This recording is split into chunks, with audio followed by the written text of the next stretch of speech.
Hello అందరికీ నమస్తే. ముందుగా అందరికీ ఉగాది శుభాకాంక్షలు. మా ఇంట్లో ఉగాది ఎలా జరుపుకున్నాం అనేది నేను ఈ బ్లాగ్లో మీకు చూపించబోతున్నాను. ముందుగా అయితే మేము ఎర్లీ మార్నింగే అమావాస్య ఉంది ఇంకా అన్నారని చెప్పేసి 8కి అయితే మొత్తం అంతా మళ్ళీ స్నానం చేసుకొని దేవుడి గది శుభ్రం చేసుకొని దీపం అయితే పెట్టేసాము. అక్కడ అయిన తర్వాత కింద తులసి కోట దగ్గర పూజ చేసుకోవడానికి అయితే వచ్చాము.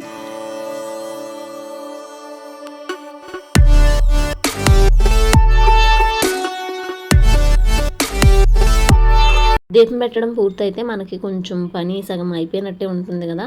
మిగతా పని ఎక్కడ వంట దగ్గర అయితే ఉంటుంది. సో అందుకని చెప్పేసి ఇప్పుడు వంట చేయడానికి అయితే వంటగదిలోకి వచ్చాను.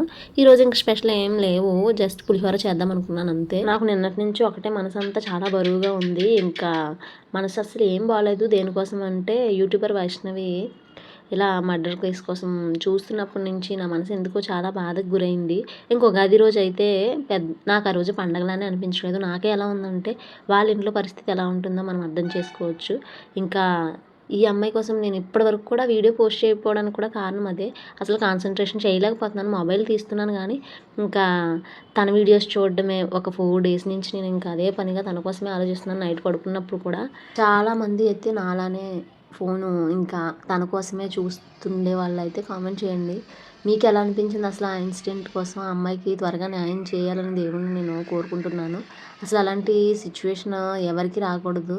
ఎంత ఘోరమైన పరిస్థితో కదా. నేనైతే ఇంకా ప్రతిరోజు తన కోసమే ఆలోచిస్తున్నాను. హరికి శిక్ష పడేంత వరకు కూడా అసలు నిద్ర పట్టదు. అలా ఉంది నా సిచ్యువేషన్ అయితే. ఇంకా వాళ్ళ ఇంట్లో పరిస్థితి ఎలా ఉంటుందో ఇంకా చాలా సాడ్.